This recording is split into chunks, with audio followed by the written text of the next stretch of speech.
Good morning. Welcome to RSBN Live. I'm Matthew Alvarez. At 10:30 this morning, so in about a half an hour from now, the president signs a proclamation from the Oval Office. This per the president's schedule, the White House schedule that was sent out last night. Later today at 3 o'clock, our coverage will start at 2. There's a White House press briefing held by Secretary of State Marco Rubio as the great Carolyn Leavitt is on maternity leave. So that'll be quite interesting to see. We know that the Secretary of State has held a number of press briefings in his role as the Secretary of State over at the State Department, but this would be the first time that he would be filling in for Carolyn. So we'll have that live here on that second broadcast. So an RSBN doubleheader today, as we'll see the president here in about 30 minutes. And then later today, we'll start our coverage at 2 o'clock for the 3 o'clock press briefing that will be happening with the Secretary of State Marco Rubio. We'll have a number of live interviews and all sorts of things as we are monitoring that 24/7 news cycle. We begin our broadcast with the latest on America's Mayor, Rudy Giuliani, as over the weekend he was in critical condition at the hospital. For an update, we go to his spokesperson, Ted Goodman.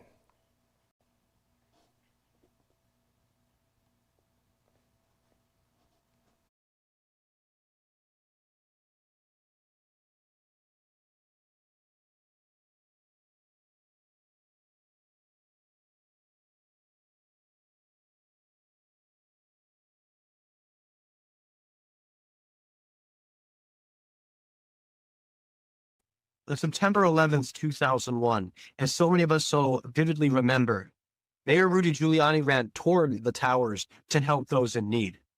This led to a diagnosis of a restrictive airway disease. He's now breathing on his own with his family and primary medical care provider at his side. Mayor Giuliani is the ultimate fighter. This is something he's demonstrated time and time again throughout his life, and he's going to win this fight. His family deeply appreciates the outpouring of love and support. The mayor believes in the power of prayer, and we're feeling that. Today. He remains in critical but stable condition. Stay tuned for additional updates as we can provide them, and please keep the mayor in your prayers. They are helping in a big way, and we feel it. God bless America, and God bless America's mayor, Rudy Giuliani.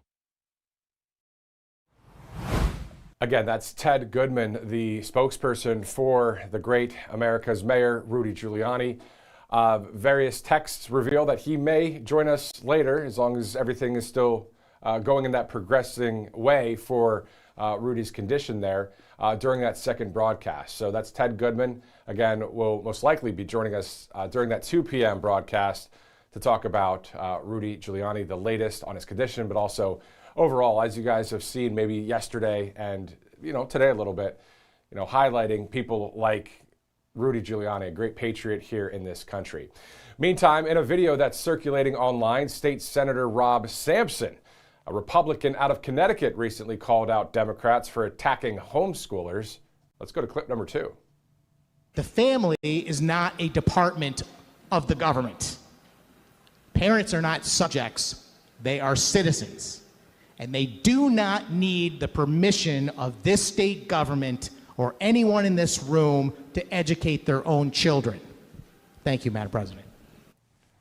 All right, so that was out of Connecticut, of course. Homeschooling a great option as well. I know a number of people that were homeschooled. Great people, and I love it. And I think that might be happening in our family as well.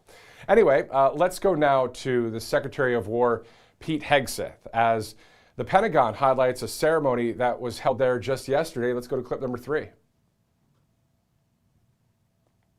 The two heroes before us today, their particular story culminates on the corner of 17th and I Streets in our nation's capital.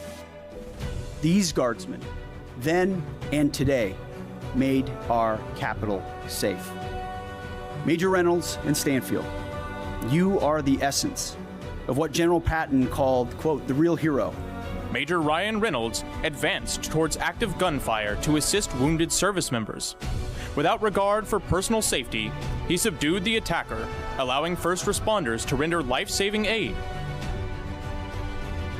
Major Stanfield took actions to subdue the assailant, then worked in concert with local law enforcement to secure the scene, maintain casualty care, and ensure the orderly arrival of emergency medical services.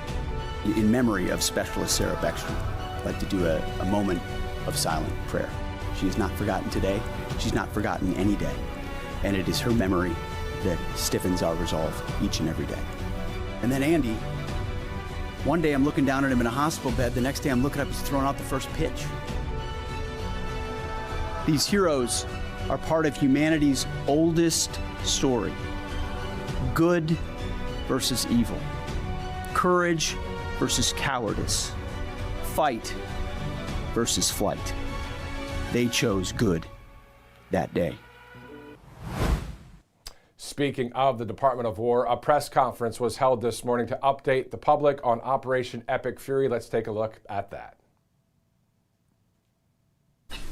Well, as you know, President Trump has directed U.S. Central Command to restart the free flow of commerce through the Strait of Hormuz under the umbrella of Project Freedom. To be clear, this operation is separate and distinct from Operation Epic Fury.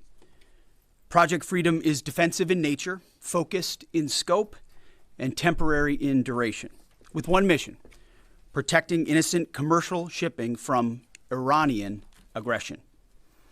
American forces won't need to enter Iranian waters or airspace. It's not necessary. We're not looking for a fight, but Iran also cannot be allowed to block innocent countries and their goods from an international waterway. Iran is the clear aggressor, harassing civilian vessels, threatening mariners from every nation indiscriminately, and weaponizing a critical choke point for its own financial benefit, or at least trying to. For too long, Iran has been harassing ships, shooting at civilian tankers from all nations, and trying to impose a tolling system. Iran's plan, a form of international extortion, is unacceptable. That ends with Project Freedom. 2 U.S. commercial ships, along with American destroyers, have already safely transited the strait, showing the lane is clear. We know the Iranians are embarrassed by this fact. They said they control the strait. They do not. So American ships led the way, commercial and military, shouldering the initial risk from the front, as Americans always do. And right now, hundreds more ships from nations around the world are lining up to transit. CENTCOM, along with partner nations, is in active communication with hundreds of ships, shipping companies, and insurers. All of these ships from all around the world want to get out of the Iranian trap that they have been stuck inside. As a direct gift from the United States to the world, we have established a powerful red, white, and blue dome over the strait. American destroyers are on station, supported by hundreds of fighter jets, helicopters, drones, and surveillance aircraft, providing 24/7 overwatch for peaceful commercial vessels. Except Iran's, of course, which is why our ironclad blockade remains in full effect as well. In fact, 6 ships tried to run the blockade out of Iranian ports as Project Freedom commenced, and they were all turned around. This is more than strategy, it's also humanitarian. By breaking Iran's illegal stranglehold, we're protecting the lives and livelihoods of sailors from dozens of countries, securing global energy routes, and preventing shortages that hit the world's poorest people the hardest. Once again, America is using its strength to lift up others. Iran is trying to subjugate the world. To what remains of Iran's forces, if you attack American troops or innocent commercial shipping, you will face overwhelming and devastating American firepower. The president has been very clear about this. We prefer this to be a peaceful operation, but are locked and loaded to defend our people, our ships, our aircraft, and this mission without hesitation. To Iran, let innocent ships pass freely. These international waters belong to all nations, not to Iran to tax, toll, or control. To our partners, allies, and the rest of the world, this is a temporary mission for us. As I've said before, the world needs this waterway a lot more than we do. We're stabilizing the situation so commerce can flow again, but we expect the world to step up. At the appropriate time and soon, we will hand responsibility back to you. To the incredible Americans executing this mission right now, simply thank you. Your courage, your readiness, your unmatched professionalism and precision are why the world can breathe easier today and every day. You are and always will be the greatest fighting force in human history, unmatched always. Project Freedom is underway. Commerce will be flowing, and America is once again leading with strength, clarity, and purpose for the benefit of the entire world.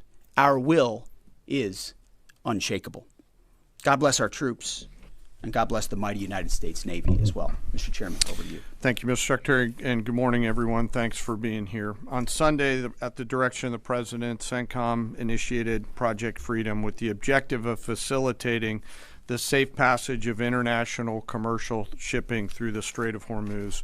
Over the past 7 weeks, Iran's repeatedly threatened and attacked commercial shipping in the Strait in order to effectively cut off commercial traffic and damage the global economy. By obstructing one of the world's most critical maritime checkpoints, a vital transit route for approximately 1/5 of the global oil consumption, Iran is weaponizing the global supply chain. This action disregards established navigational rights and the law of the sea, and the regime led by the IRGC is effectively attempting to hold the entire global economy hostage. Let me give you an update of the last few days of activities, and if you take a look at the map here, as the Secretary said, the United States has established Project Freedom to open up the Strait of Hormuz. This graphic highlights the kinetic engagements that the Iranians have attempted to make or have taken against the region. The green dots and blue dots show the groupings of commercial, cargo, and tanker vessels. And the United States has established a significant presence over the strait here in order to open up the free flow of commerce, noting the blockade still continues along the eastern flank. The map shows the examples and samples of Iranian attacks against commercial vessels in the strait, as well as the Gulf of Oman and up in the Arabian Gulf. Since the ceasefire was announced, Iran has fired at commercial vessels 9 times and seized 2 container ships, and they've attacked U.S. forces more than 10 times, all below the threshold of restarting major combat operations at this point. You can also see the group of tankers and cargo vessels in the U.S. blockade line, as I mentioned.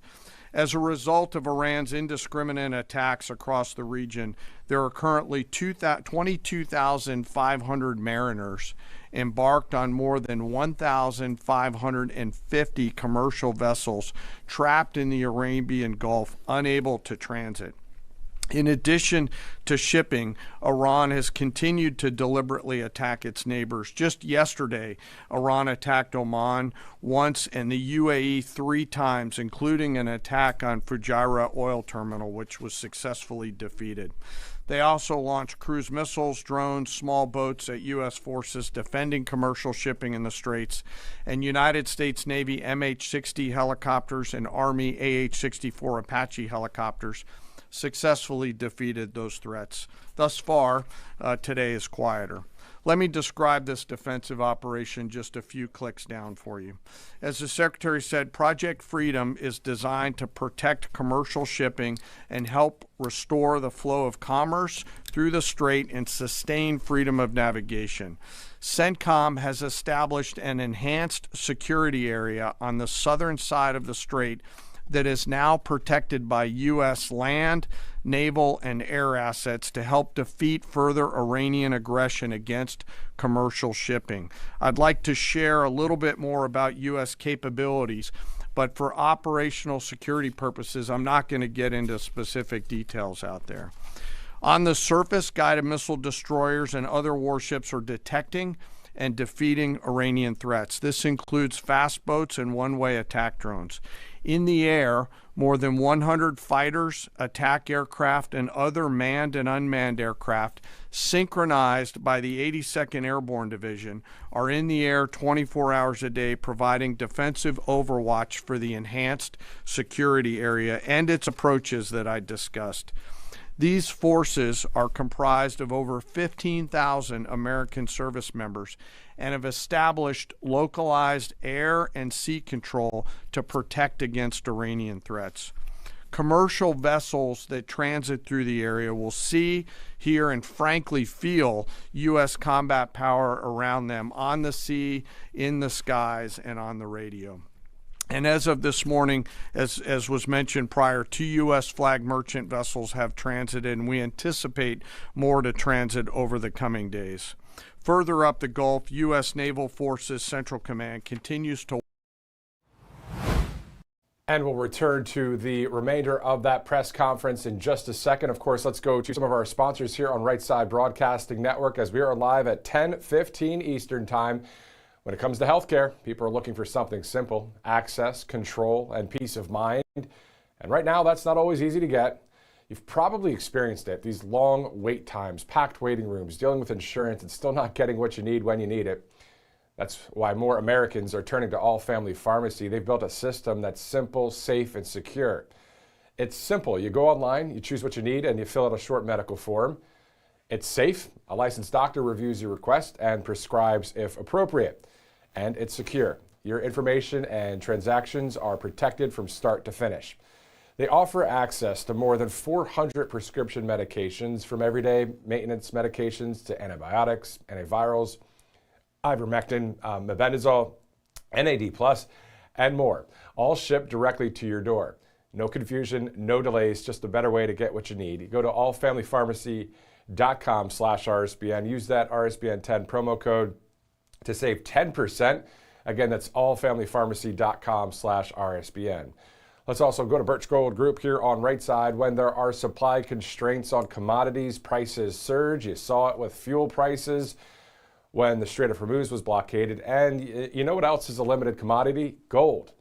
They mine it out of the ground, and when it's gone, it's simply gone. Governments can't just print more of it. And that's why everyone from central banks to savvy savers are diversifying with gold. Now, if you've been thinking about it for years, but have still never moved some of your savings into physical gold, Birch Gold Group is who we trust to help you. Now, through May 29th, Birch Gold is giving a first-time gold buyer a rebate of up to $10,000 on qualifying purchases. So for details and a free information kit on diversifying into gold, text Trump to the number 989898. Birch Gold can help you convert an existing IRA or 401k into a tax-sheltered IRA in physical gold. So all you have to do is text Trump to the number you see on the screen there, 989898. This is to see if you qualify for a first-time gold buyer rebate of up to $10,000. Again, you also get that free info kit. Again, text Trump to 989898 today. Before we get back to that press conference at the Pentagon, we know that the Vice President is not in Washington, D.C. today. He is in Iowa now, and then Iowa later. He'll be holding 2 events there. So as we see a few of those clips happen, we'll be able to share that with you, whether in this broadcast or even in our second broadcast of the day, which will start at 2 o'clock Eastern Time. Marco Rubio, the Secretary of State, will be holding a White House press briefing as, of course, the great Carolyn Leavitt is on maternity leave. We'll have all of this live here with the Secretary of State a bit later, as this is an RSBN doubleheader. Again, I'm Matthew Alvarez. Thanks for watching. Let's go back to the Pentagon from this morning. Well, as you know, President Trump has directed you to remember some of our fallen. Today we remember Sergeant William Rivers, Specialist Brianna Moffett, and Specialist Kennedy Sanders of the 718th Engineering Company, U.S. Army Reserves, out of Fort Benning, Georgia. They were tragically killed on January 28th, 2024, when attacked by an Iranian-backed proxy force at Tower 22 in Jordan. We continue to carry on their memories. We remember their names. We remember their families. And the Secretary and I are deeply grateful for all of our deployed forces who are out there doing our nation's work. And sir, with that, I'll kick it back over to you. Very good. We'll take a few questions. Go ahead. Thank you. Alexandra Ingersoll, One America News. Do you assess Mr. Secretary, do you assess what's left of this small boat fleet to be a significant threat or a nuisance to be managed? And then secondly, what is your message to critics who say that the U.S. doesn't have a strategy in this mission? Well, any threat needs to be taken seriously. And just like those 6 attack boats that the chairman mentioned were taken seriously and dealt with before there were any real threat to the American military vessels that they were approaching. And that is, small craft like that are all that Iran has left. Their ability to get close with a destroyer of the capabilities that we have is limited, but we're going to take it very seriously and kinetically, quickly. We're not going to allow a threat to gather. And I can tell you, even from just this morning, the strategy remains laser focused. In fact, what I think you see from Project Freedom is that we're not allowing ourselves to get distracted. This is a separate and distinct effort, temporary in nature, that we plan to hand over to the world. The world has expressed a desire to be a part of this. As is often the case, or maybe almost always the case, American leadership is required. So the president was willing to undertake this, send commercial ships through, send destroyers in, provide this red, white, and blue bubble of protection, and encourage the world to step up. Because ultimately, this waterway is, as I said, far more crucial to the rest of the world, and they need to have the ability to defend it. So I think this is a reflection of a laser-focused strategy, actually. Right here. Morning, Mr. Secretary, Mr. Chairman. David Zia, Real America's Voice. I wanted to ask you of any of the fast boats that have been either sunk or identified, are there any armaments larger than, say, small, AK-47 type stuff, or any anti-ship cruise missiles identified? And my second question is, if there's a divide between the IRGC and Tehran, is there a way to get Tehran to agree to let us go after the IRGC that is doing these attacks without violating the ceasefire? Well, right now, anything coming at our crafts, regardless of what's on it, has to be defended against, and that's the case. I don't know what the exact armaments were on those fast boats. Small arms, nothing significant on the fast boats. Rifles or small machine guns. There were some small coastal cruise missiles shot down as well. So there's some frothiness in the beginning aspects of this that were dealt with very directly by our destroyers, and we're communicating both overtly and quietly to the Iranians to allow this defensive operation to happen on behalf of the world. There are some actions the IRGC takes sometimes that are outside the bounds of what maybe Iranian negotiators would like. That's their job to rein that in and ultimately create a condition for a deal, right? That's not something I talked about in these remarks, but that's happening in real time. Iran has an ability to make that deal, but what we're demonstrating with Project Freedom is they don't control the strait. I mean, we know Iran is embarrassed by the fact that our blockade is holding, and we can run ships through, and we're going to help the world run ships through. And if they hold it at issue, the whole world knows who's doing it. It's not us. We're willing to open it up. It's Iran, and that creates a dilemma for them. We hope they make a deal. Yes. Thank you, sir. My first question is for General Kane. Mary Margaret with the Daily Wire. You said that the attacks by Iran so far are below the threshold of restarting major combat operations. What is that threshold? And then for Secretary Hegseth, are there still concerns about mines in the strait? And can you kind of clarify these reports of kamikaze dolphins that we've heard about? I haven't heard the kamikaze dolphin thing. It's like sharks with laser beams, right? The threshold of restarting is a political decision above my pay grade. What I'll say is it's low harassing fire right now. It feels like Iran is grasping at straws to try to do something across the southern flank.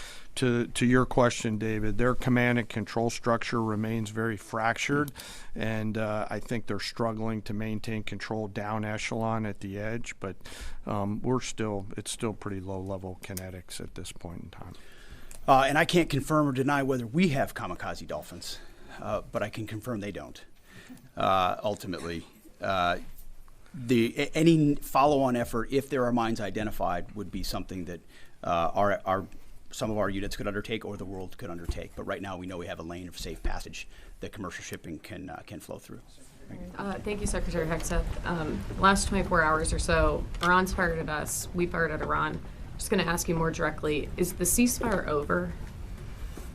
No, the ceasefire is not over. Ultimately, this is a separate and distinct project. And we expected there would be some churn at the beginning, which happened. And we said we would defend and defend aggressively, and we absolutely have. Iran knows that. And ultimately, the president's going to make a decision whether anything were to escalate into a violation of a ceasefire. But certainly we would urge Iran to be prudent in the actions that they take to keep that underneath this threshold. This is about the straits. This is about freedom of navigation. This is about international waterways. This is about free flow of commerce, all the things that happened before, and only Iran is contesting. So right now the ceasefire certainly holds, but we're going to be watching very, very closely. Absolutely. Secretary James, go ahead. Mr. Secretary, thank you. General, thank you. I want to first express my gratitude and admiration for the work you do and for everyone involved in our armed forces, and also for the accomplishments of Operation Epic Fury, which I think are too often dismissed too lightly. But those accomplishments don't obscure, I think, a central default that has occurred here, and I would like you both to address it. On the first day of this conflict, President Trump addressed the Iranian people directly and said, when we're finished, take over your government. It'll be yours to take. And then on the seventh day of the conflict, in a Truth Social post, the president said, quote, there will be no deal with Iran except, all caps, exclamation mark, unconditional surrender. What happens to that pledge to the Iranians? And when did the president decide to capitulate on his demand for unconditional surrender? Well, James, I wouldn't. You started out nicely, but you ended exactly where we knew you would end. The president hasn't capitulated on anything. He holds the cards. We maintain the upper hand, and Project Freedom only strengthens that hand. And so he will ensure that whatever deal is made or whatever end state is reached creates ensuring that Iran never has a nuclear weapon, which is number one, and he's been focused on that, and the deal and discussions are centered on that. And what the Iranian people take advantage of after the fact is up to them, and he's been very clear about that. And maybe you do it now, maybe it happens later, but ultimately he's also been clear, we're not going to entangle this into some nation-building project. Our objectives are clear. They've been pursued from day one. Hopefully the Iranian people take advantage of that because they're being taken advantage of by this regime. As you know, 45,000 Iranians, innocent Iranians, killed before the outset of this. That's what this government does, kills their own innocent civilians.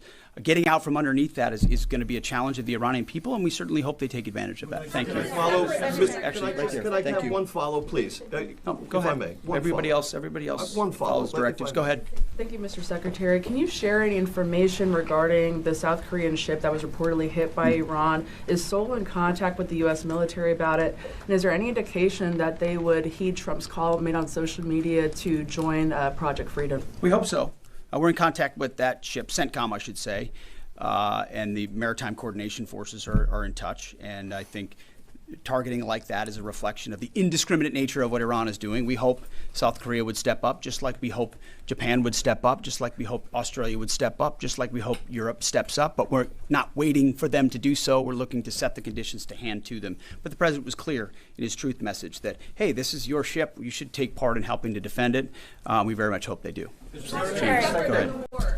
Mr. Secretary, in terms of new U.S. intelligence reports suggest that the timeline for the war in Iran to get a nuclear weapon has not changed since last summer, still at 9 to 12 months. Is that intelligence wrong? How can this be after so much bombing? And for General Kane, going on back onto what you're talking about, the Strait of Hormuz, the president recently said that the blockade is even more effective than bombing.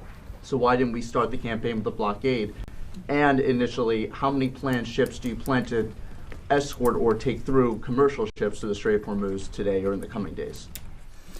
Well, we don't discuss the specifics about intel, and anybody that does shouldn't be, and I can't confirm or deny whether that is indeed correct. Speculation, as far as I'm concerned, coming from you. But ultimately, what Operation Midnight Hammer did in the obliteration of those facilities was set back their program. And then, because of the efforts of that 12-day war, the president was able to recognize that this threat, while they continued to seek nuclear capabilities, their will was still there to seek a nuclear bomb. Ultimately, they were creating a conventional umbrella of so many missiles and so many capabilities that no one would want to challenge them. Think of the North Korea.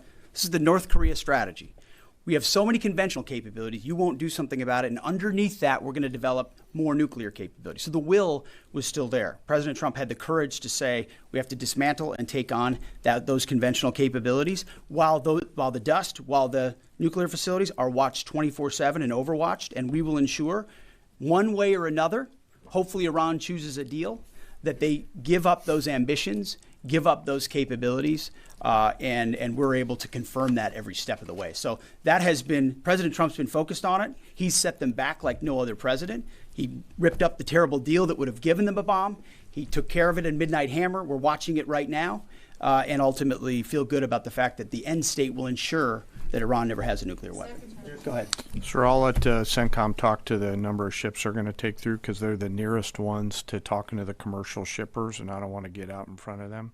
On the order and sequence around the military objectives, that's a decision the President and the Secretary go get us at, and at the time we were focused on the primary objectives that were in front of us. Thank you for the question. Ryan Morgan with the Epic Times. On Friday, President Trump notified Congress that the hostilities that began on February 28 had terminated. That came on the deadline of the 60-day war powers deadline. Will this administration be seeking congressional approval for any further military operations if the ceasefire breaks down? Our view is the one you described, that ultimately with the ceasefire, the clock stops. If it were to restart, that would be the president's decision. That option is always there, and Iran knows that, and that's why, their choices in Project Freedom are important. The president retains the opportunity and the capabilities, more capabilities than we had at the start of this, to restart major combat operations if necessary. If Iran is not willing to follow through on its side of the bargain or make a deal, then the War Department is postured, locked, loaded, and ready to go. We hope it doesn't have to go in that direction. But Admiral Cooper and our forces are in a three-point stance and ready to go. Yeah, last question. Thank you. Liam Cosgrove with Zero Hedge. In recent weeks, both Israeli Prime Minister Benjamin Netanyahu and Israel's head of Mossad have stated their intent not to cease combat with the Iranians. Netanyahu put this on Twitter. Israel's head of Mossad said Israel's goals are not finished until the Iranian government collapses. And so they're referring to the government that President Trump has brokered a ceasefire with and is working on a lasting peace in the region with. And so that's something many Americans, especially American farmers, are hoping he does get to a lasting peace. And so if President Trump is successful in that and the Israelis are explicitly stating their intent to continue fighting at a later date, how can you ensure America doesn't get roped back into a war if that comes? And secondly, with Netanyahu comfortable tweeting something like that out, and also Netanyahu has continued bombing Lebanon despite President Trump explicitly telling him not to. I would say your question is based on the false premise that somehow President Trump is being pulled in by Prime Minister Netanyahu to any of these actions. And that's where you're going. Just to be clear, President Trump has led at every step of this based on his view of American interest and America first. And we're grateful that Israelis have been very capable partners at many steps of this. And they may have some objectives at times that are slightly different than ours. But there's only one hand on the wheel ultimately directing this, whether it's Project Freedom or previously Operation Epic Fury, and it's President Trump. So we're grateful for their input, their insights, the existential nature of the threat they face from an Iranian bomb, the capabilities that they can bring to that, but ultimately the coordination will happen with the leadership of President Trump. Thank you very much. I appreciate it. Thank you.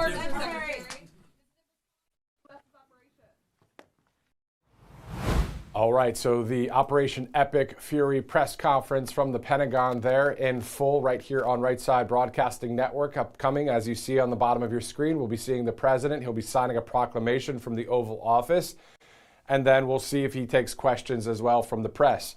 Speaking of the press, later today we'll have a 2 o'clock start time, Eastern time, of course, as the Secretary of State, Marco Rubio, will be holding a White House press briefing and the James S. Brady press briefing room, of course, as the great Carolyn Leavitt is on maternity leave. So the Secretary of State filling in for that role today.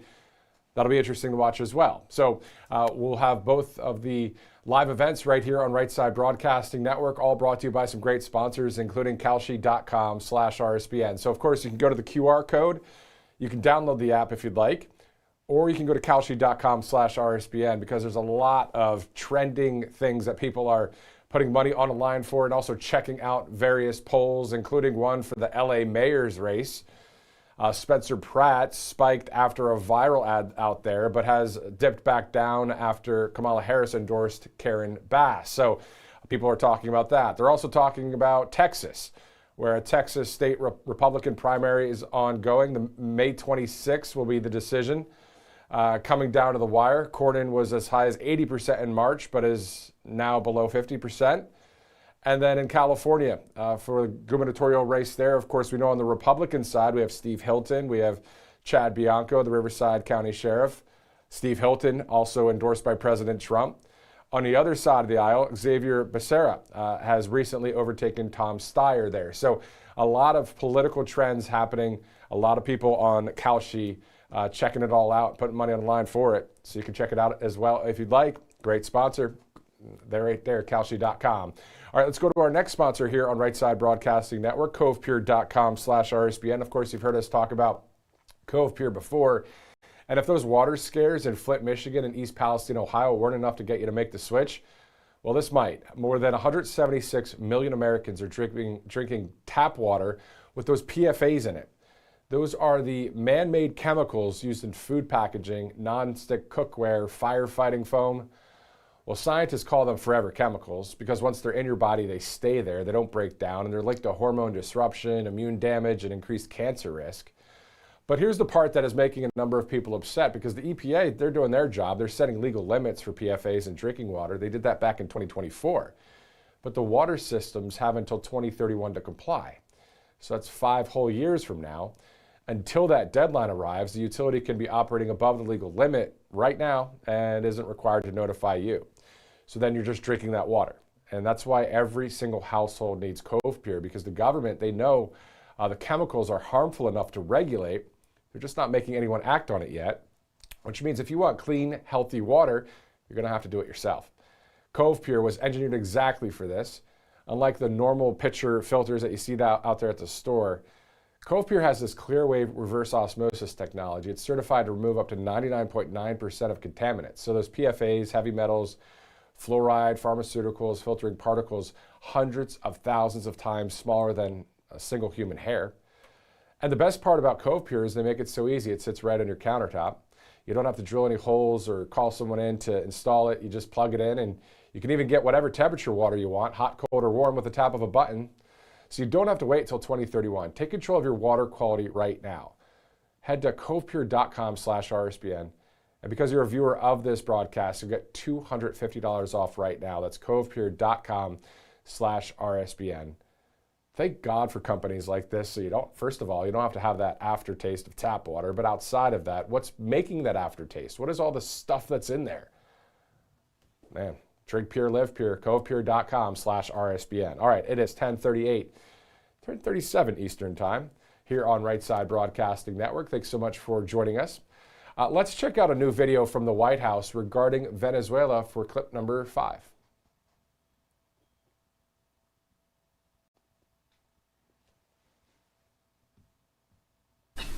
Well, as you know, President Trump has directed U.S. Central Command to restart the free flow of... For the first time since 2019, direct flights from the U.S. to Venezuela are back in the air. This flight marks the transition from dialogue to action. We are committed to a U.S.-aligned Venezuela that produces real results for Venezuelans and for Americans. Under the leadership of the president, we've moved at lightning speed to get all the things in place we needed to do to establish air service. We are witnessing the rebuilding of our economic ties, the reopening of Venezuela to global commerce, and the reconnecting of our two countries. President Trump is a man of action, and what you're seeing today is action take place. Under President Trump's leadership, the United States remains fully committed to Venezuela's economic recovery. Today, the results speak for themselves. Direct flights are back. Commerce is flowing. Venezuela's economic engine is ramping up, and we're just getting started. Yeah, I remember the other day seeing a pilot landing in Caracas, Venezuela, with an American flag and a Venezuelan flag. And I believe it was that American Airlines plane as well, as things are changing there in Venezuela. Okay, let's go to Capitol Hill right now. Representative Pete Stauber has a message for his local district, I believe in St. Louis, Missouri. So let's take a look at clip number 6. Hello, everyone. Congressman Pete Stauber here. There's been a lot of confusion in the media lately regarding project labor agreements in St. Louis County. So I want to take a moment to set the record straight. Recently, our region received 2 large packages of funding. The largest is a $1.5 billion investment to reconstruct the Blotnick Bridge, a transformative project for the Northland that I was proud to help deliver. We also recently received $6.5 million in federal highway funding for critical road construction. However, questions were raised about whether St. Louis County would need to abandon its long-standing policy requiring project labor agreements, ensuring the use of skilled union labor in order to access these funds. Let me be clear, that is not the case. I have been in direct communication with my friends over at the Department of Transportation and the White House, and project labor agreements will move forward for both the Blotnick Bridge and these road projects. While certain St. Louis County commissioners were busy finger-pointing and playing the blame game in the press, I was busy using my time and relationships to get answers and protect this long-standing policy. I've always stood with the hardworking building trades as a St. Louis County Commissioner and now as the representative for Minnesota's 8th Congressional District. And that commitment has not changed. To our hardworking construction tradesmen and women, I will always be in the fight for you to have good-paying jobs that support your families. Whether it's advancing my mining resolution to unlock critical mineral development in the Superior National Forest, introducing the Faster Labor Contracts Act legislation, or protecting project labor agreements, I will keep working to create more opportunities for you and your families. That's my promise to you. Thank you. All right, we go from Missouri to at least the Louisiana Senator John Kennedy for clip number 7. Now, we also know that the Vice President is in Iowa and Ohio today. So as we see those clips come down the pike, we'll air that here as well. Most likely that'll be happening in our second broadcast, which starts at 2 o'clock Eastern time today. Of course, if you're just joining us, the Secretary of State Marco Rubio will be holding the White House press briefing today as, of course, the great Carolyn Leavitt is on maternity leave. So we'll have that coverage. That starts at 2 o'clock Eastern time here. And then, of course, we'll throw it to Washington around 3 when the press briefing gets kick-started. In the meantime, as we stand by for this morning's coverage, again, as we see, the president will be signing a proclamation at the Oval Office. As of right now, I haven't received word specifically on what the proclamation is, but we'll be seeing it here together. So we'll watch that as it happens. As we stand by for the all go at the White House, let's go to Senator John Kennedy recently with number 7. I have great respect for Senator Schumer. I like Iris, his wife, better, but I like Chuck. He is a shrewd negotiator. He did the right thing for America last March when we were in the shutdown and helped us get out of a shutdown. He got beaten bloody by a big portion of his party. In fact, they cut him up so bad, all they have left to work on is scar tissue. I'm really worried that Chuck's going to shut down government again right before the midterms. I hope I'm wrong. I hope my colleagues will talk to him and try to convince him that would be a bad thing to do. But I want to get ready for it. I don't want to stop our work on our budget. I want to go full speed ahead. But I deal with the world as it is, not as I want it to be. All right, so we're just jumping around, of course, between various representatives and senators on Capitol Hill as we stand by for this event that is scheduled for 10:30, obviously 13 minutes after that, but all good. Of course, if you remember, all of the Trump rallies that we've covered over the years here at Right Side Broadcasting Network, sometimes the president would show up an hour and a half later. because he's probably in some other city at that time speaking. Remember all those rallies, back-to-back rallies. Holy smokes, I remember that stuff. So we know how to stand by here at Right Side, and we're glad that you're with us as well as we're standing by to see the president. Also, for those of you that are just joining us, we started our broadcast at 10 this morning, of course, going over a lot of the news in the 24/7 news cycle. We also aired the press briefing that happened at the Pentagon this morning. And then on top of that, we'll be going again a little bit later today to the White House press briefing. Secretary of State Marco Rubio will be hosting that again as Carolyn Leavitt on maternity leave. So we'll have a little bit of an RSBN doubleheader today. So as we get ready to go to the White House, let's go to a few more videos in the meantime. Representative Mary Miller, clip number 8. This is Congresswoman Mary Miller, and I want to invite you to join us in celebrating the faith that has shaped our nation for generations. America stands as the greatest nation on earth because of our faith in Almighty God. Throughout our history, faith has guided us in moments of both triumph and trial. As founding father Benjamin Rush wisely said, the only foundation for a useful education in a republic is to be laid in religion.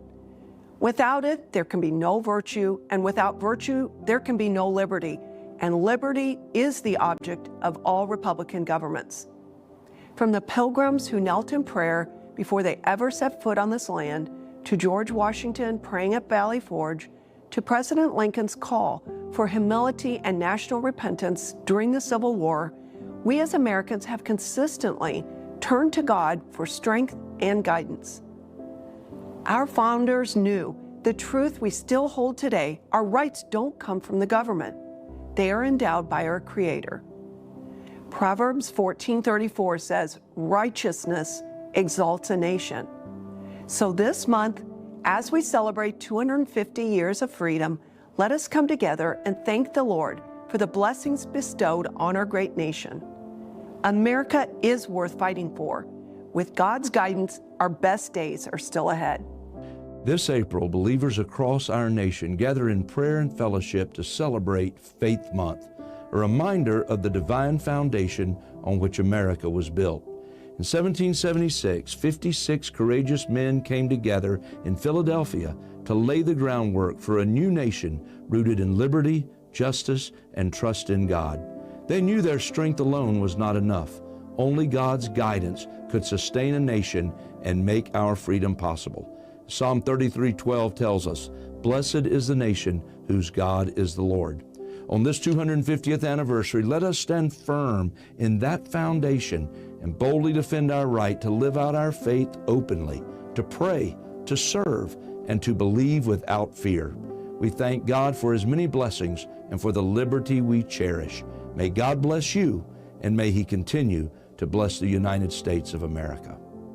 April is Faith Month, and there is no better time to reflect on what drives us to serve.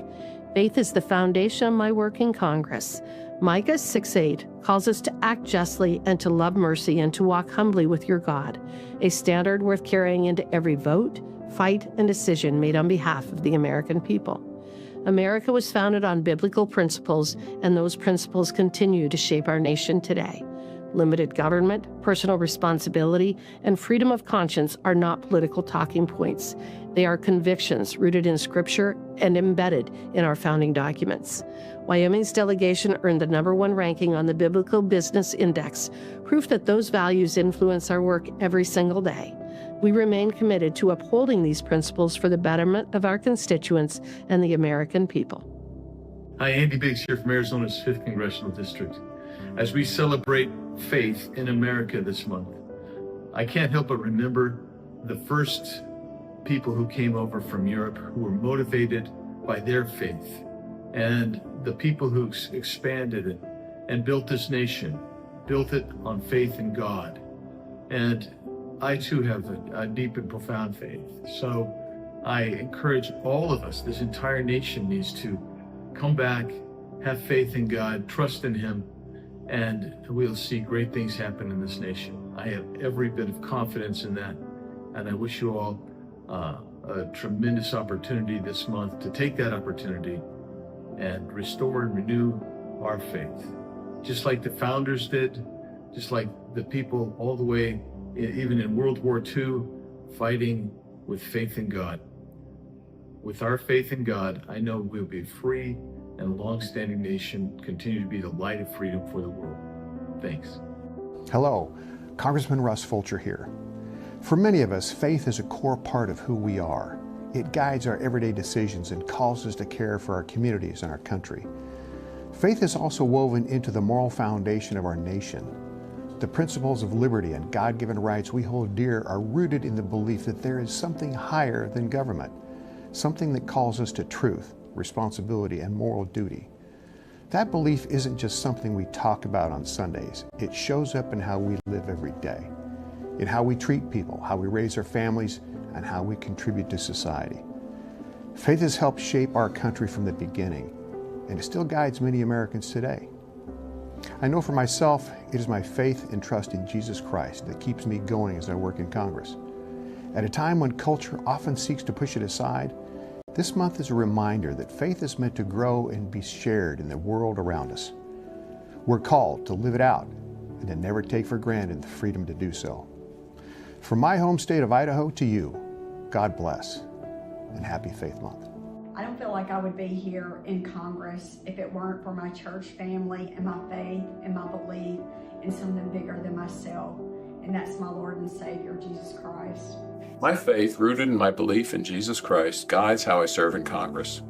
It anchors me in truth, sharpens my judgment, and keeps my focus on serving others with integrity and purpose, especially when decisions are difficult. I believe every life is created by God with inherent dignity and worth.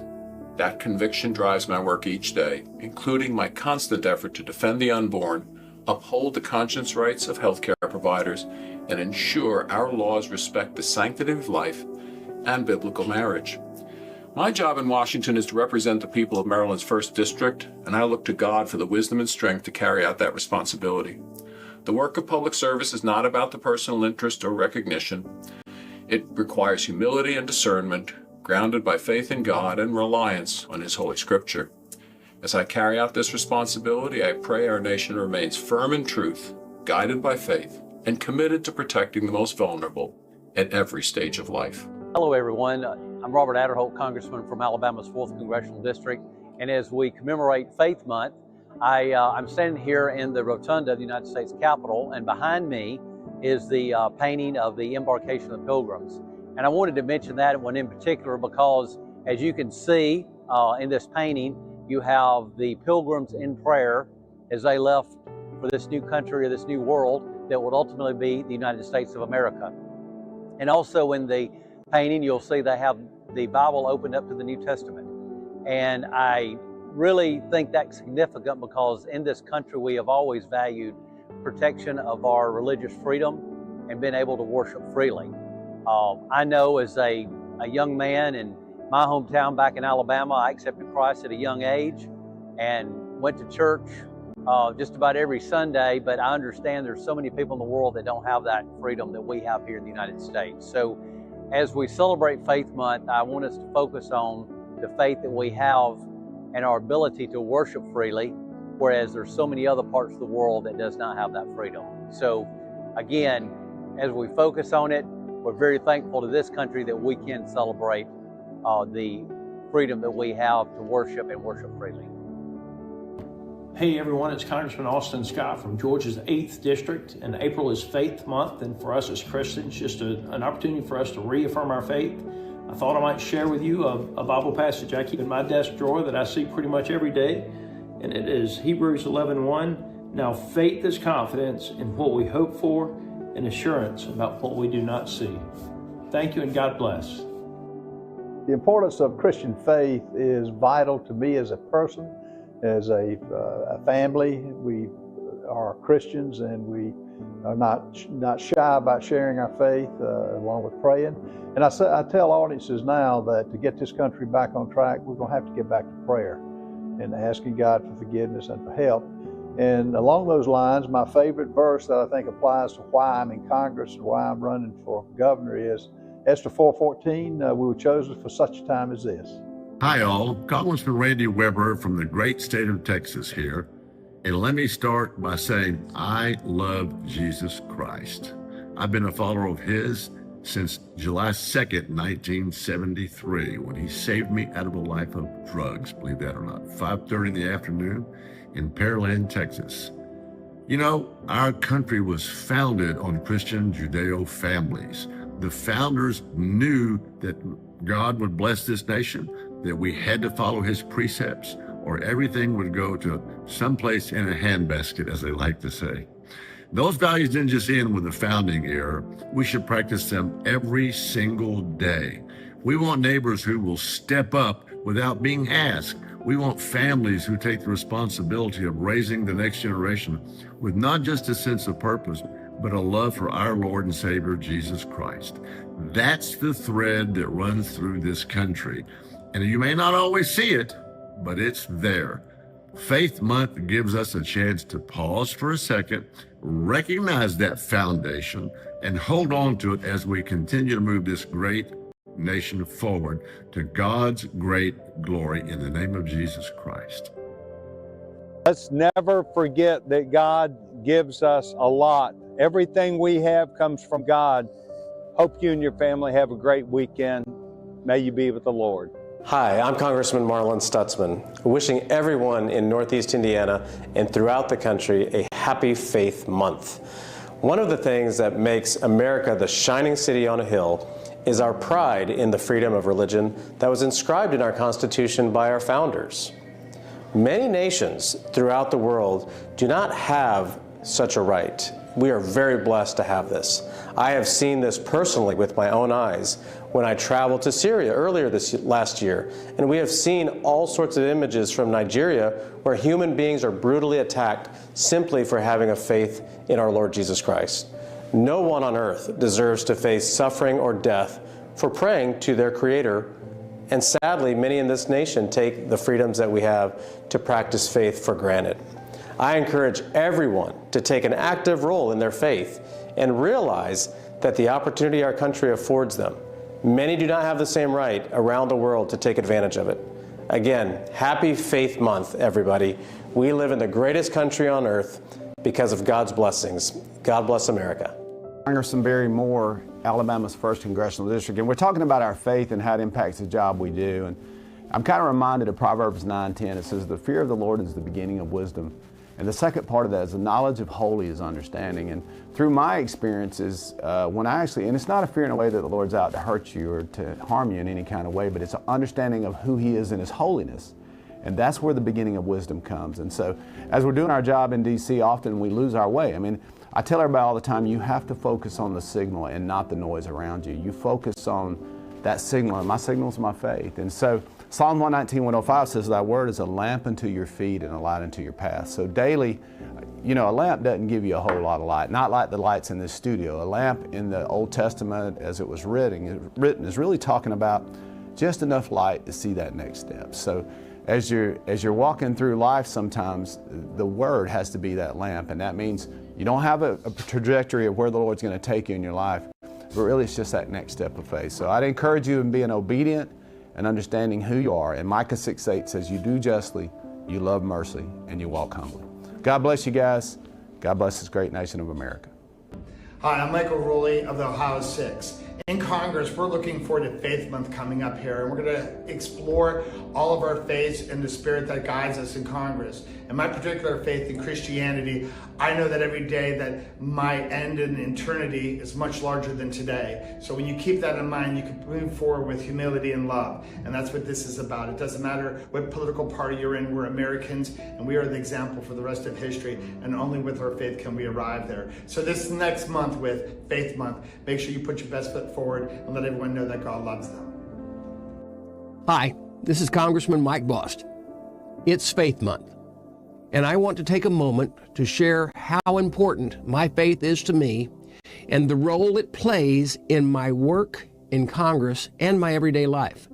My faith in Jesus Christ is the foundation of everything I do. It shapes how I lead, how I treat people, how I... All right, we're going to get back to some of that video. You can see that on X as well. And I know we talked about, or you saw people talk about April being Faith Month. Of course, any month is a great month for faith, right? So looking forward to seeing the president here any minute from now. We are live at 10:58 Eastern Time. We'll be seeing the president here momentarily. This is all about signing a proclamation, so we'll see what that's all about coming up, and then we'll see if he takes questions from the press. Speaking of the press, later today, 2 o'clock Eastern, if you'd like to join us right here on Right Side, because the Secretary of State, Marco Rubio, will be holding a press conference at the White House, filling in for the great Carolyn Leavitt, of course, who's on maternity leave. So if you join us at 2 o'clock Eastern, we'll have some live interviews and go over a lot of the 24/7 news cycle. And then about 3 o'clock, that press conference will begin. So a little bit of a double header today on Right Side. Also, speaking of other press conferences, if you're just joining us now, at 10 o'clock Eastern, we started our broadcast today. We aired in full the Pentagon press briefing. Let's go to the president right now. Great athletes, some award-winning athletes, and it's an honor to have everybody. We're thrilled to have so many young athletes here at the White House in the Oval Office on this magnificent spring day, and it is indeed a beautiful day to celebrate America's athletic traditions and champions in physical fitness and all of those things that I work so hard at on a personal basis. I work out so much, like about 1 minute a day max, if I'm lucky. I want to thank Secretary Pete Hegseth, who just gave a great news conference with General Raisin Kane, and that was really good, and you're doing very well, aren't you? They don't like playing games with us. They don't like it at all. You'll see that. As time goes by, you're going to see it. I think you've already seen it. We basically wiped out their military in about 2 weeks. Robert F. Kennedy Jr., who's done an incredible job. Scott Turner, that everybody knows, and a legend, Linda McMahon, head of education in our country, and she's doing a fantastic job. They all are. We're also pleased to be joined by respected sports leaders and members of the President's Council on Sports, Fitness, and Nutrition. We really have some incredible people. It's like a who's who. Bryson, how many do we have on the council total? Oh, it's got to be upwards of 30, actually. Yeah, a lot, and all top. Yes, sir. If they weren't really good, we don't allow them. You're going to be really good. Like Gary Player, as an example, he won 168 tournaments over a very average career. You know that? Think of it. He won 168 tournaments, 18 majors, 9 senior. He has more championships than anybody, national championships than anybody. And I played with him. He's very proud of it, actually. He played with him on his 90th birthday. He very easily, on a tough course, from 6,800 yards, he very easily shot a 70. And it was the easiest 70. And normally, if you shoot a 70 and you're 90, you'd run around so excited. Gary's like, all right, let's have a little lunch. I think he's the most unexcited human being I've ever seen. Because he's been doing it all his life. He's been winning top 3 in history, in my opinion. I don't think it's my opinion. Just based on the record, Gary is top 3. Jack and Tiger and Gary, greatest golfers. So thanks for being here. And as you know, we have the U.S. Open champion. And he won 2 U.S. Opens, but that last one was unbelievable. He had I think Gary's one of the greatest shots ever hit to win a U.S. Open, certainly. One of the top, they say one of the top 3. I don't know what the other 2 are. But he hit an unbelievable sand shot, sank a 4.5-foot putt, and he won the U.S. Open. And he's been a great golfer from the day he was born, if you believe in genetics, because I do. But he won, he won the U.S. Amateur years ago, and he won it quite easily. But he's a great person and a great friend of mine, Bryson DeChambeau. And thank you, Bryson. And you're very much in charge of this whole operation with the sports. He's so much into physical fitness. All you have to do is take a look at him. And you say, why is he even doing this? Because I think if you didn't work out at all, you'd still look almost like you do right now.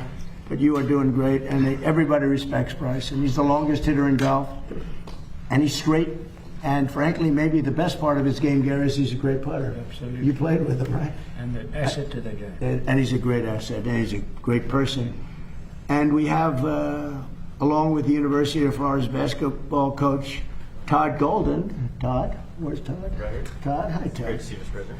And what a job, by the way, what a job you've done. I see that. I'm a little busy to watch the games, but I always see your team is right up there. Yeah. You're doing a fantastic job as a young guy.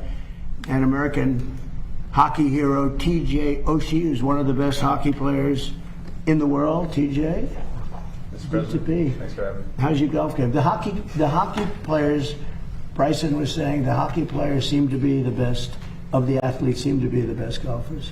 You know? It's the greatest game. Yeah, it's great. Fun play. And he's a good golfer. He's a 3 handicap, maybe better, right? It's very good. Gotta work on the But putt. stick, Right here? right? Yeah. But stick to hockey. Yeah. Right? As a 3, he has to stick to hockey.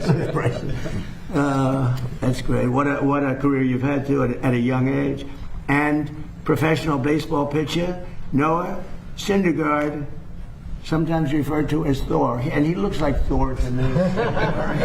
That's where is he? It's very hard to miss. You look great. And as a man, I wouldn't want to get into a fight with him, I can tell you. That would not be a good situation. This year we celebrate 250th anniversary of our country, and it's our nation's founding. It's a big deal. In addition, we have the World Cup, and which is just now starting. And we have the Olympics. I got them both, and I was very proud of myself. I tried to say I got the 250th also, but that didn't work out too well. But I did get both the World Cup, and I got the Olympics, and I was very proud of that. But I was very sad actually, because I got them in my first term, and I said, oh wow, I'm not going to be able to go as president because they were in 6 years. So I wouldn't be president. I thought I'd easily win the election, which, by the way, I did. And unfortunately, bad things happened. It was a rigged election, and I said, well, I'll do it again. I had the ultimate poll. I did so well. And I had the ultimate poll, and we won in a landslide. We won every single swing state. We won the popular vote. We won everything you can win. We won 87% of the counties in the United States. And I ended up with the Olympics, and I ended up with the World Cup. And very importantly, maybe the most important, is we have the 250th anniversary. And on June 14th, we're going to have the UFC, and the biggest fight they've ever done by far. It's the hardest ticket I've ever been involved with. And they're building a 5,000-seat stadium right by the front door of the White House. And then they're going to have anywhere from 75 to 100,000 people in the park right past the White House with 8 tremendous screens. And then we have Roger Penske, so that's Dana White's dream. What that is, it's going to be amazing. And then we have Roger Penske is going to have a big championship Indy around the Capitol, and the Indy racers, and he's been trying to get it here for 25 years. And he said, I came to Washington exactly 121 times, and I was never able to get it. I came once to see you, and we had it done in a half an hour. And he's fantastic. He's won 20 Indianapolis 500s. Can you believe that? Other countries, and I say it all the time, I gave him the Presidential Medal of Freedom, like I gave to Gary too, because of his career. And then Roger, on his 18th, I called him, I said, come on, I want to give you the president. You won 18. Japan, Germany, all these countries, they spend billions and billions of dollars, and they don't, it's very hard for them to win. They don't win very, very much. They spend all that money, and Roger just wins it all the time.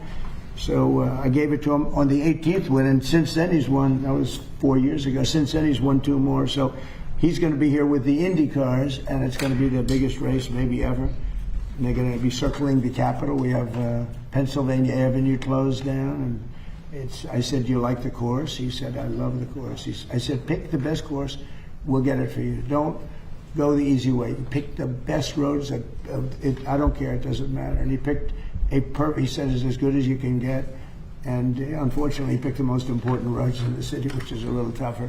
But we got it done for him quickly, and that's going to be in August. So we have a lot of really exciting things happening. So today I signed a proclamation recognizing National Youth Sports and Fitness, and I'll also sign the very first copy of the new revitalized Presidential Fitness Test Award, a certificate in recognition of achievement of the gold standard of physical fitness. And this is something that Bryson DeChambeau wanted to do very badly. Bryson's amazing. I mean, he's somebody that can put on 25, 30. At one point, I guess he put on almost 50 pounds. You remember, he looked like a linebacker for the Pittsburgh Steelers.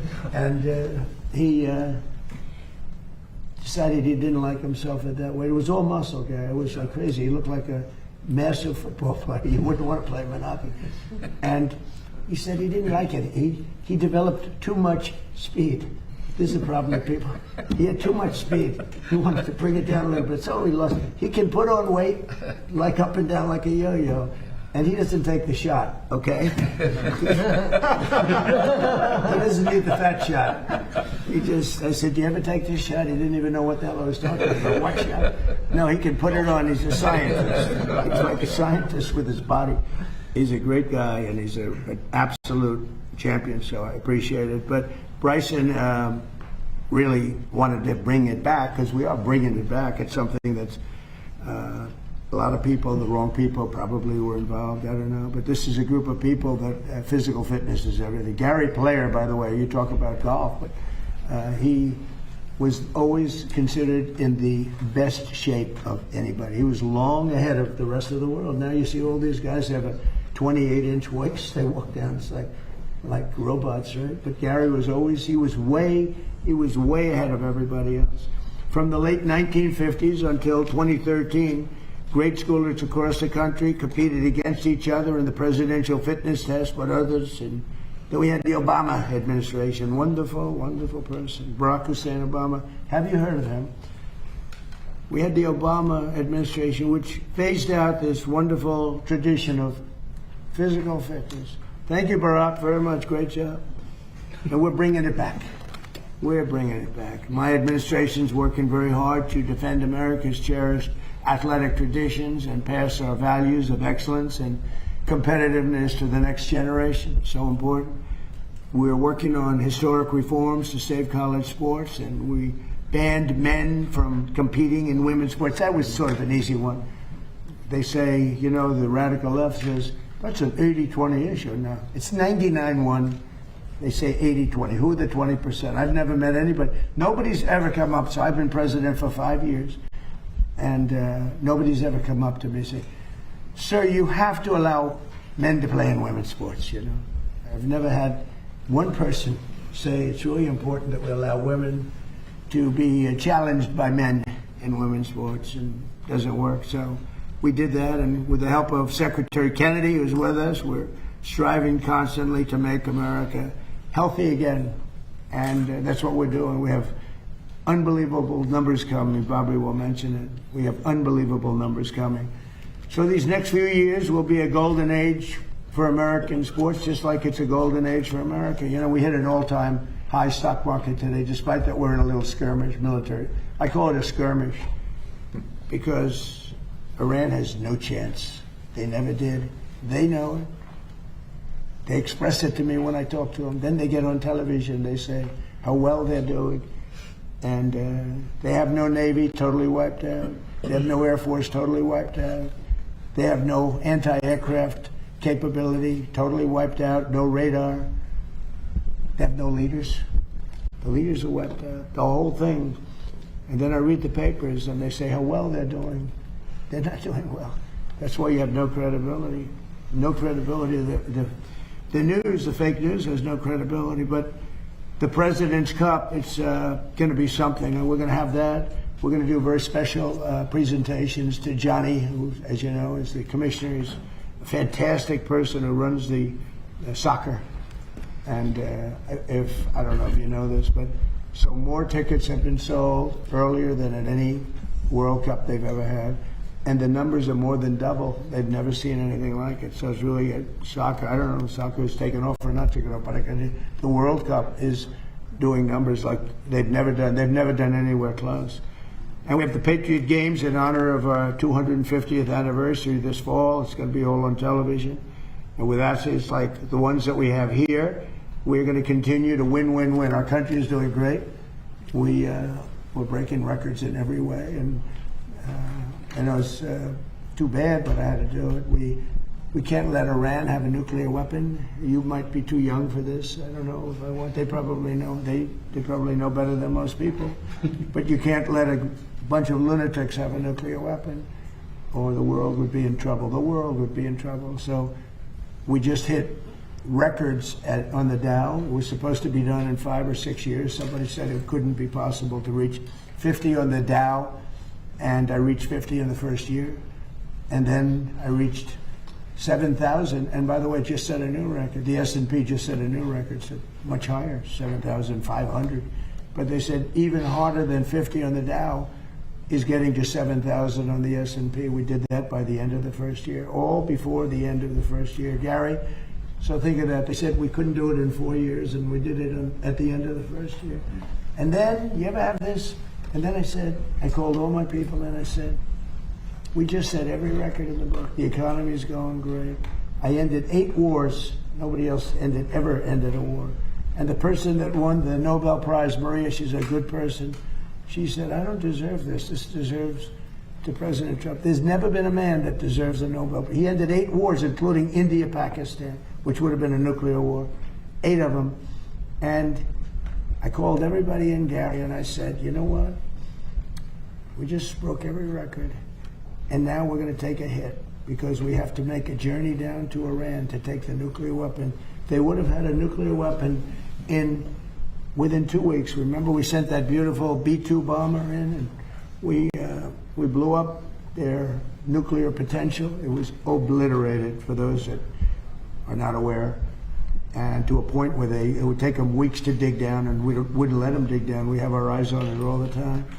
But it was a very important thing. So we would have had an Iran with a nuclear weapon, and maybe we wouldn't all be here right now. I can tell you the Middle East would have been gone, Israel would have been gone, and they would have trained their sights on Europe first and then us, because they're sick people. These are sick people. And we're not going to let lunatics have a nuclear weapon. The power of a nuclear weapon is something I don't even want to talk about. It's not going to happen, and we have beaten them badly. They're talking, now they're reduced to little boats with a machine gun on the front of them, because they had a Navy of 159 ships. Every single ship in the first week was, right, Pete? Every single ship they had is resting underwater, right? At the bottom of the sea. They have no Navy. It's totally wiped out. Same thing with their Air Force. So we're doing well. But it's all about, having a great country. And one of the things I think that when they talk about physical fitness, one of the things I notice about friends of mine, all of the people, all of the great athletes here, is their mind is better than people that aren't fit. It's because I think a mind, once you hit a ball well, or you do whatever it is that you run well, or play hockey as great as you play it.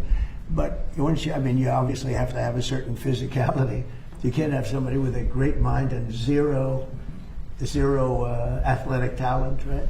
But when you get up to that league, it's all about the mind. The mind is so important, and these people express it, I think, better than anybody. So with that, I'd like to ask somebody that's done really an incredible job. He has got some group of people that love him, some big group of people. It was a big day when he endorsed me for president. Very unusual, because I happen to be a Republican. I would say that Republicans were not too big in the Kennedy family, but they're big now because he's the biggest in the group, and everybody respects him a lot. He's doing a fantastic job. So Bobby, would you say a few words, please? Thank you, Mr. President. Almost immediately after my uncle was elected in 1960, he came across some federal data that showed that 5% of American kids were obese. And that was more than double the European number. And he became very concerned that Americans were becoming soft. And he published an article before his inauguration called The Soft American, in which he said that there's a national security issue. It threatens our economy. We need a vigorous population that is in good shape spiritually, morally, physically, if we're going to continue to exercise leadership around the world. And he launched the physical fitness test, which became a milestone for my generation, for several generations after me. It was an enduring rite of passage for us that everybody in my generation remembers. It was a benchmark also because we did pull-ups, sit-ups, shuttle runs, and a number of other events, and it was a benchmark for measuring national physical fitness. Around that time, my uncle came across correspondence between Teddy Roosevelt and the head of the commandant of his Marine Corps. And Teddy Roosevelt asked him, what are the metrics? What are the physical requirements for a Marine? And Roosevelt, or the commandant, wrote him back saying that a Marine had to walk 50 miles in a single day with a 30-pound pack. My uncle wrote a letter to his commandant and said, can today's Marines do the same thing? The following day, he had a cabinet meeting.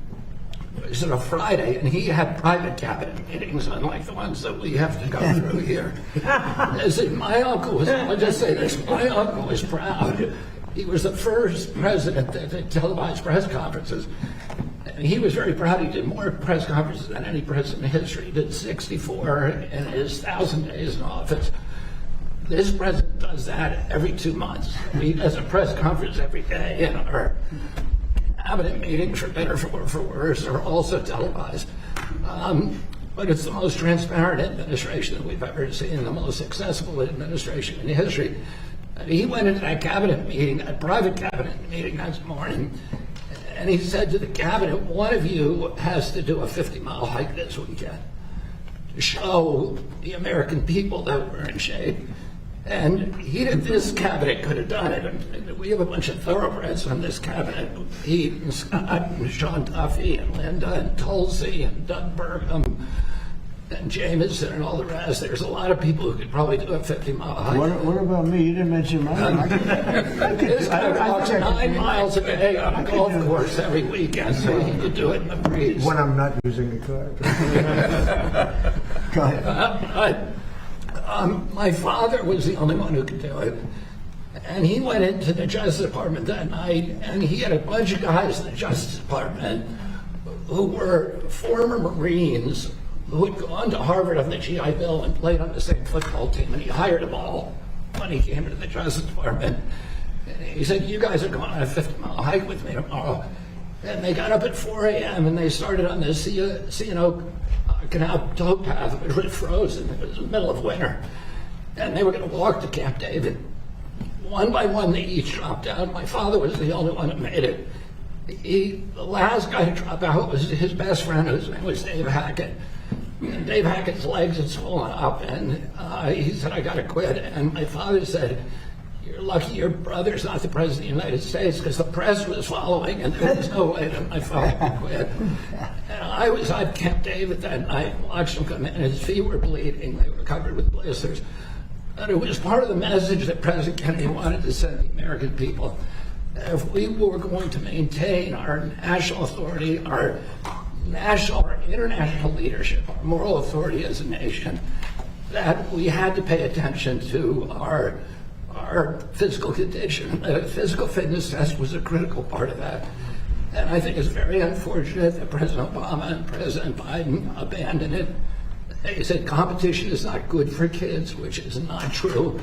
If we're going to be competitive internationally, we need to be competitive with each other. We need to teach people how to win and how to lose and how to process victory and defeat. And today, since that time, the presidency has presided over the worst public health crisis in history. We're now the sickest nation in the world. We've gone from 5% of our kids being obese to 20%. 70% of adults are obese or overweight, and 77% of our children cannot qualify for military service. And that should be an eye-opener for all of us.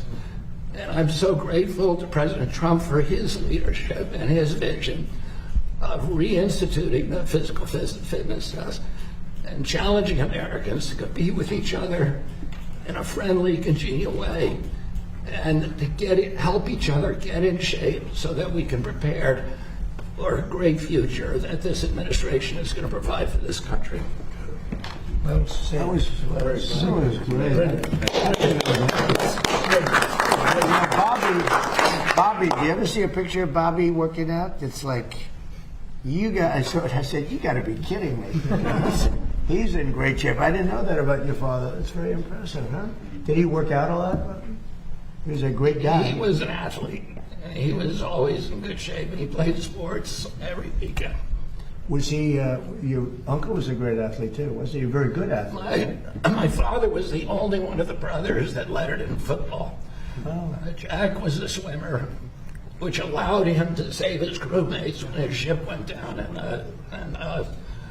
off the Solomon Islands. So he was able to swim, drag one of his shipmates to shore because he'd been on the swim team. It's a great story. Very interesting. Bobby, that was very good. It's quite interesting. Everybody was listening. You know, usually people are sort of wandering off as people speak, but not when Bryson speaks or when Gary speaks. Go ahead, why don't you start it? Yes, Secretary Kennedy, thank you for those inspiring words from your uncle, and thank you to the President of the United States for helping reestablish this presidential fitness test. It's been something that we've been looking forward to doing for a long time, since 2013. I remember going through the presidential fitness test as a kid and getting that award, and it was quite an honor. So being up here and a part of that is quite instrumental and going to be amazing for our nation's future.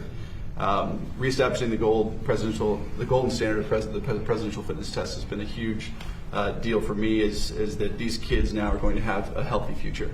That's really an important thing for us to note here. Is that we want to make sure our kids have the best opportunity to succeed in life, and not only from their mind, but their health and their well-being. Their physical fitness is a huge priority to helping them become better human beings in general for our nation. And so what's quite honestly cool is Secretary Hegseth here has allowed us to be involved in over 160 schools, military bases with DOEA and institutionalizing this presidential fitness test in those schools. So I have to say thank you so much for helping establish that, and hopefully here soon we can do that across the nation, of which we believe will have a tremendous effect on these kids and their future. So I just wanted to say thank you to the President, thank you to the Cabinet members for everything you've done, and we're going to go out there and have a great day on the field and give these kids some fun things to go and play with, whether it's football, soccer, doing some pull-ups. Can you guys do pull-ups? No? We'll help you. We'll help you. But that's a part of the presidential fitness test, is aspiring to help these kids become a better version of themselves. And that's what I couldn't be more excited to be a part of. I want to say thank you to the athletes that are here today and to Gary Player. He's always been an inspiration to me, and albeit I'll never get to your record, I thank you for giving me aspirations to hopefully get 1/8 of what you have. So thank you. And lastly, I just want to say to the kids, most important thing you can do is always get 1% better a day. That's the most important thing I can give you guys. Try to be a better version of yourself every day, because one day you could be up here as well. You can be up here as well. So thank you, Mr. President. Thank you for everybody for being here, and I can't wait to see what we can do out there today.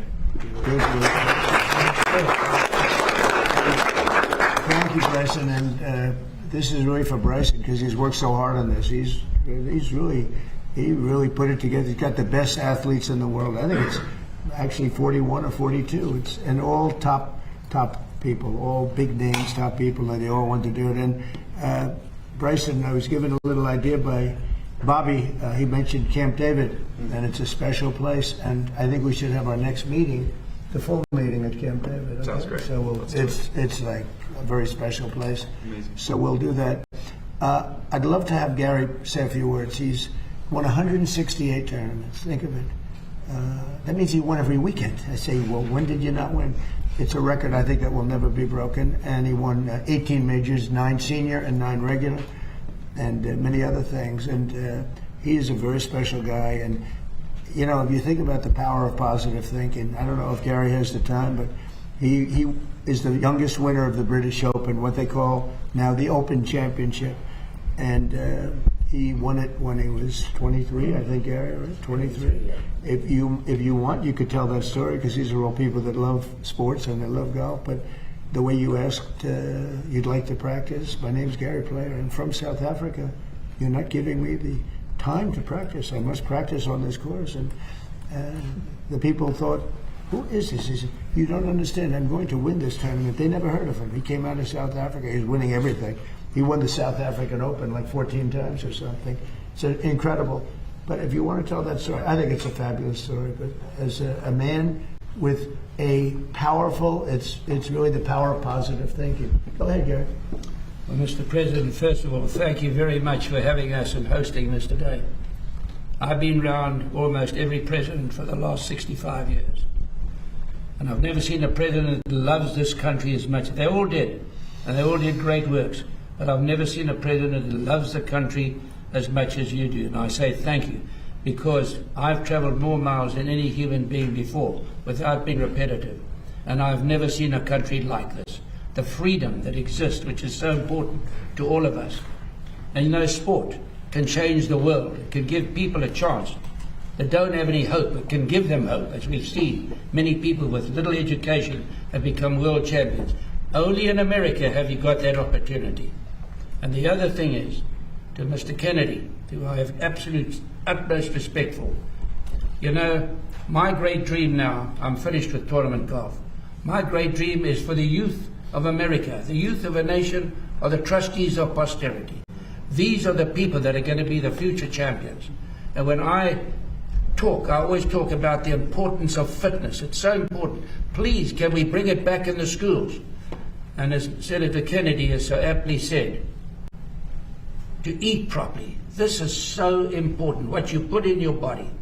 And the big thing that I wish, and I pray every day, and wherever I talk, and I do a lot of talking, I say to the young people, just love this country, because you don't realize what's going on around the world. Even the students of the great universities of America really don't understand what's happening around the world today. There is a silent war taking place against America today. And what we've got to do is make these kids realize that freedom and exercise and education, start reading some books. Yes, keep your phone, but also read some good books. And listen to what Mr. Kennedy has said. What you put in your body is so important. What a wonderful job he's done, and all your cabinet members, of which I say thank you for maintaining this great word, this cherished word, freedom. Thank you very much, Gary. And Gary is way ahead of his time, always. And how many Masters did you play in, Gary? It's a record, I think. 52. 52. Think of it. You had to qualify. After you won it, how many times did you win it? 3. 3. So when you win it 3, you get to play a little bit. But most of the time, you had to qualify. But 52 Masters, it's amazing. And did well in every single one of them. Pete, could I ask you to say a few words? Sure. Yes, sir. You could maybe speak a little bit about a subject that they want to hear about also, if you want.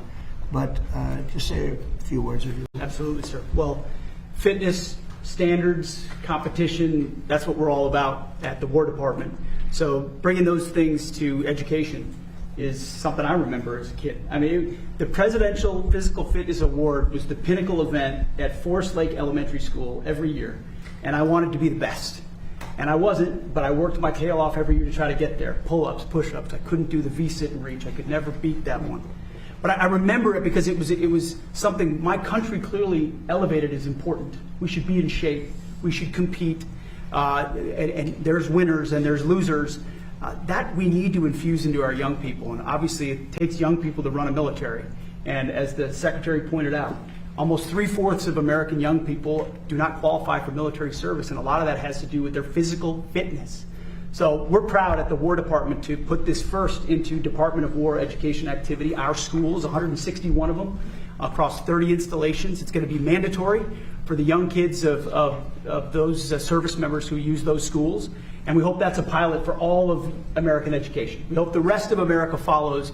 We need young, strong, healthy Americans, whether you serve in the military or any other aspect of your life. And I think this presidential fitness test, Mr. President, is a perfect thing to restore that sets those standards high for young people and something for them to achieve. The idea that competition is bad is the beginning of decline of a nation. Competition is critical to who we are and ensuring America stays on top. And speaking of staying on top, Mr. President, we are, as we talked about this morning, Project Freedom is ongoing. We're ensuring that we have control of that strait, which we do.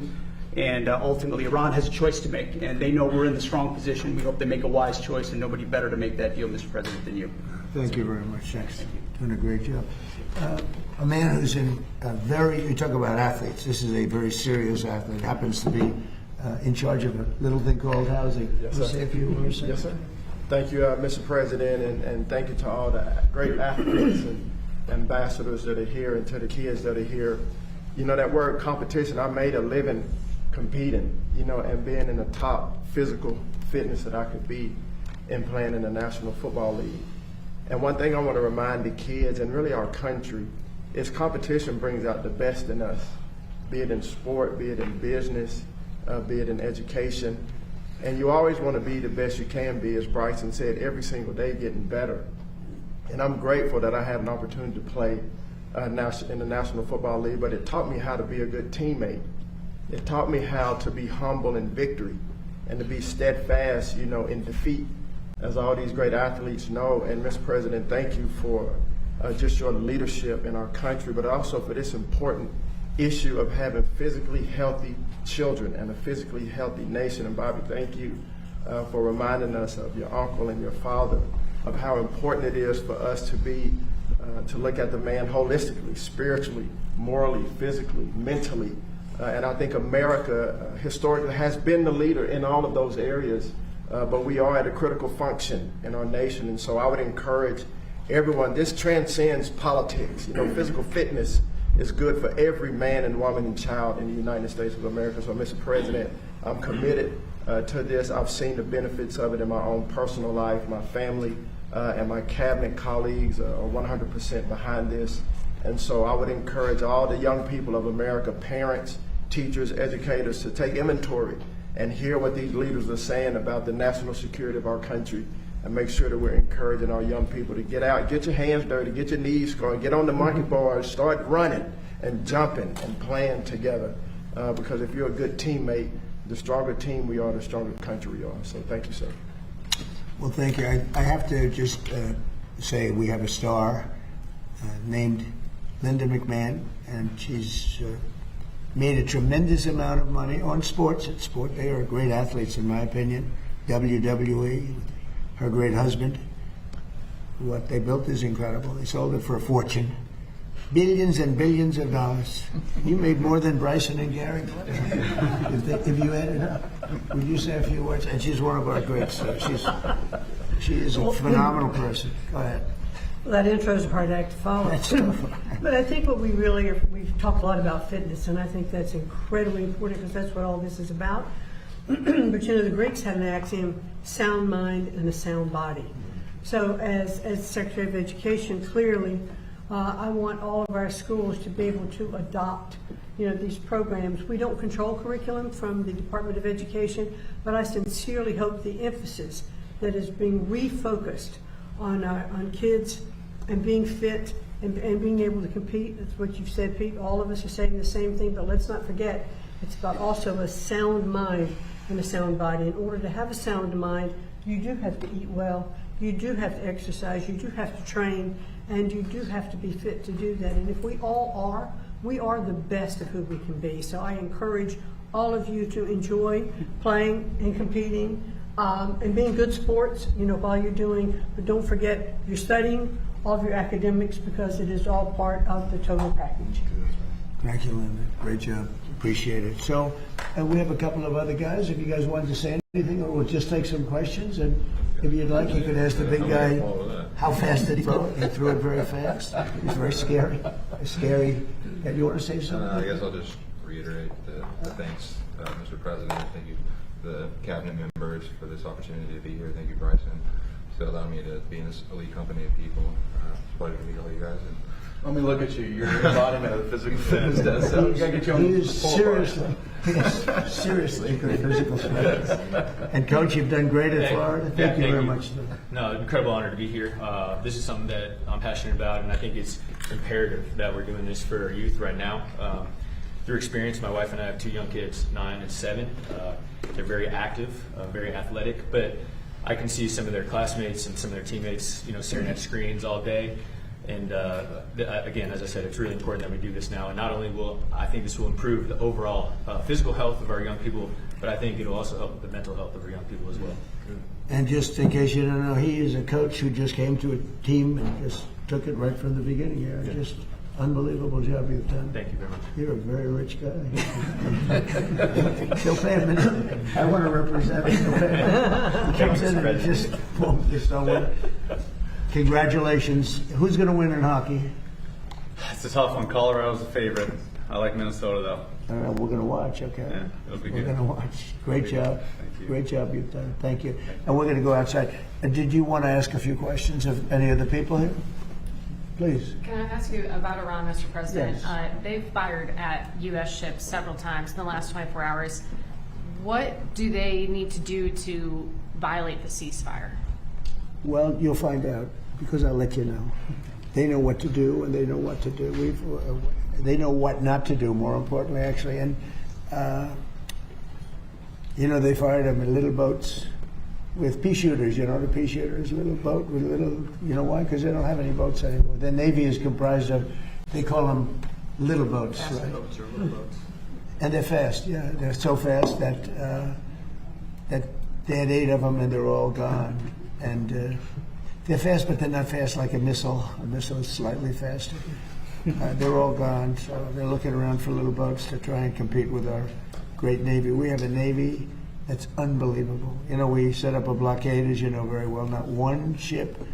A couple tried, and they got their engine shot out. You remember? I think it was it was a great display. A ship wanted to go through, break the blockade. They were warned not to.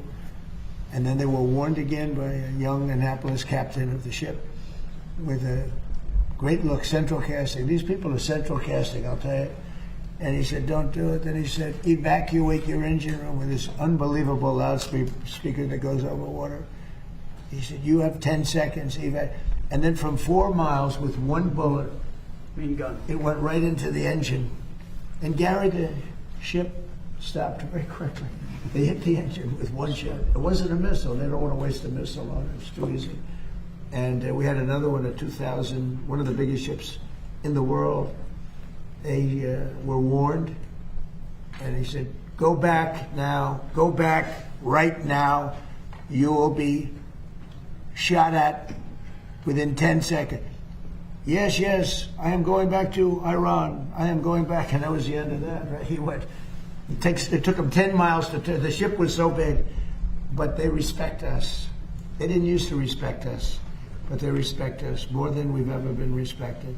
Our country now is the hottest country anywhere in the world. We had a country that was dead when we had that group of people that ran this country with their open borders, letting anybody come in from the Congo, from countries all over the world. They came in from prisons and mental institutions. We had a country that would have been a dead hit. If they won the election, this country would have been a dead country. Now we have the hottest country anywhere in the world. Go ahead. Thank you, Mr. President. You said recently that if Iranians were armed, they could take over their regime. Do you plan to arm them soon? Well, I don't want to say that, but yeah, people say, why aren't they protesting? They want to protest, but they don't have any guns. So you can have 200,000 people protesting and have 5 or 6 sick people with guns. And when they start shooting them right between the eyes, and you see a guy fall and another one fall, and you have no guns, very few people would be able to stand there and do it. I understand. I tell them not to. Don't forget, they killed 42,000 people last month. 42,000 unarmed protesters. They have no guns. So they had a 250,000 people crowd, and they had snipers. They had like 4 or 5 snipers in buildings up high. And you're standing there, and all of a sudden the guy on your left goes down, and somebody. That's what happened with the women protest. They had 200,000 women protesting a year ago, and everyone thought that was the end of Iran. And then all of a sudden, a woman dropped dead with a bullet right there, always right there. Then another woman dropped, and then the word started to spread, and then there was panic, and then they ran, and so I don't want that to happen. We don't need that, we don't need it. But the only reason they want to protest so badly, but they don't have weapons. Yeah. Thank you, Mr. President. Next week, you have a very important meeting with President Xi in Beijing. Secretary Bessent has said that a top priority on the agenda will be Iran. What do you hope to achieve with President Xi as it relates to Iran? Well, I have a very good relationship with President Xi. He's I find him to be a tremendous guy, and we get along well, and you see how we do. We're doing a lot of business with China and making a lot of money. We're making a lot of money. It's different than it used to be. But I'll be talking about, that'll be one subject. But he's been very nice about this, In all fairness, he gets like 60% of his oil from Hormuz, and I think he's been very respectful. We haven't been challenged by China. They don't challenge us, and he wouldn't do that. I don't think he'd do that because of me. But I think he's been very respectful. And we've offered, if he wants to send the ships to the United States. I think one of the big things that's happened is I made a statement. Send your ships to Texas. It's not that much further. Send your ships to Louisiana. Send your ships to Alaska. Alaska is actually very close to a lot of the Asian countries. People don't realize it. Japan is back and forth. It's like, it doesn't seem it, but it's a very short route. 2 days shorter than almost any other route. We're making tremendous big deals with South Korea and with Japan.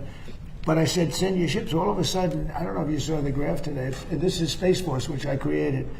Space Force has, they just sent out some photos of the ships that are lined up all the way down the ocean like it's a highway. It looks like the Long Island Expressway for ships.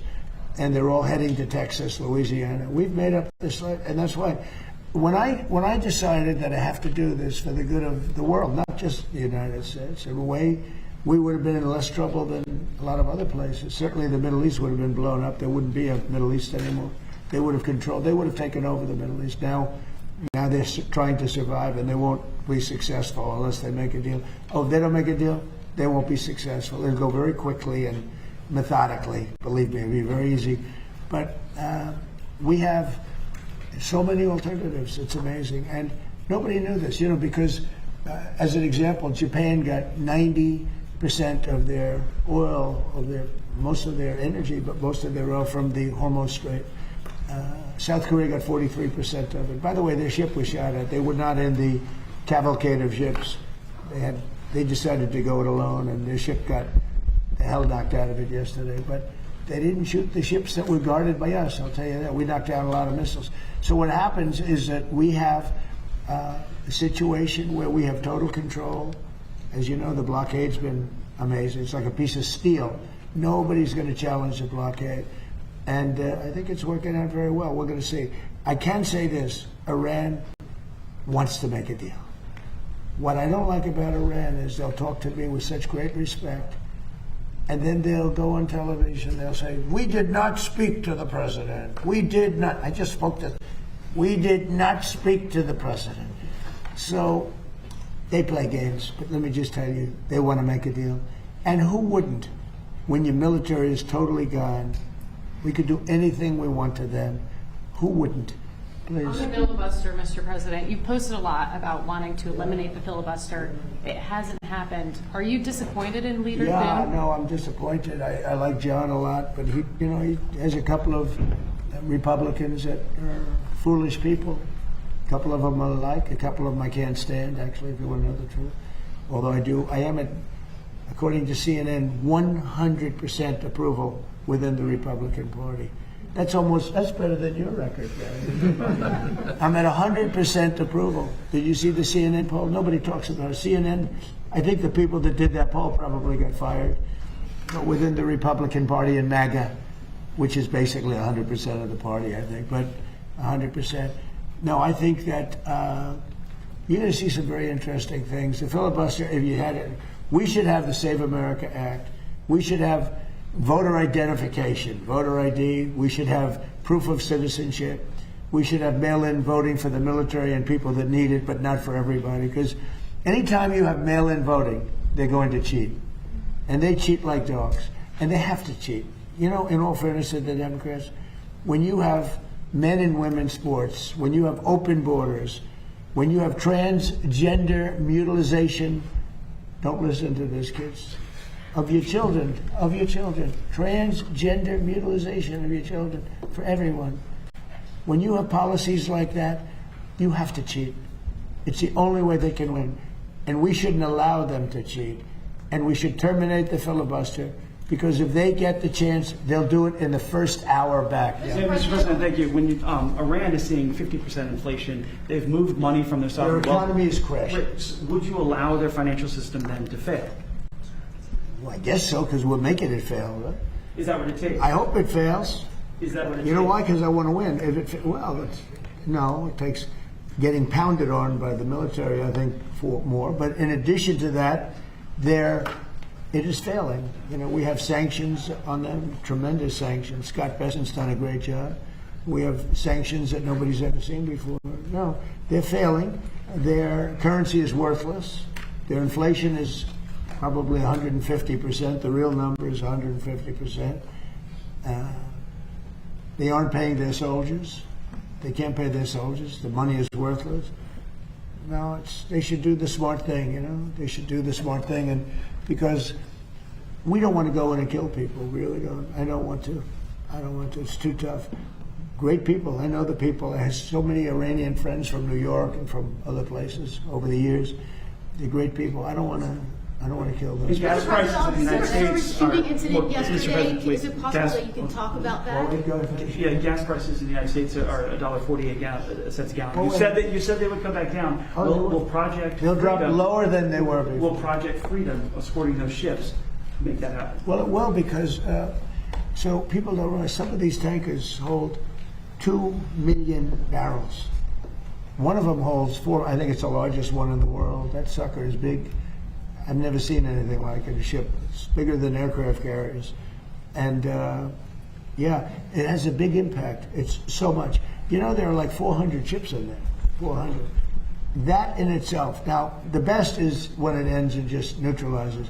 But what's happening is people are learning to buy oil from the United States. I mean, they're making the trip, and they have safer. Probably it's a better product too, by the way. But they're learning to buy. They're changing their habits. So when I did this, I thought the market would go down 25%, and I thought that was a great deal if it did. If it went down 25%, I was satisfied. I said, because we cannot let these people have a nuclear weapon. They'll use it. We can't. I also thought oil would go up to 200, 250, maybe 300, and I knew it would be short term, but I thought it would go. I looked today; it's like at 102, and that's a very small price to pay for getting rid of a nuclear weapon from people that are really mentally deranged. Yeah. Mr. President, just on politics. The world is like, by the way, other presidents should have done this. 47 years they've been toying with these stupid people. In many cases, stupid people. This should have been done by Obama. He went the other way. He was giving them cash. He sent plane loads, a Boeing 757, took the seats out and put green cash, $1.7 billion in the plane. Every bank in Virginia, D.C., and Maryland was stripped of their cash. They took out all the cash from the banks. They put it into a plane, a Boeing 757 packed with cash, and they flew it to Iran, and they let these guys just, I don't know what the hell they did with it, but they took it and then gave them billions and billions of dollars and bribed them basically to be friends. And after giving them tens of billions of dollars, they screwed Obama, okay? That's not the way we play. No, we do it the old-fashioned way. And they should wave. They're very proud.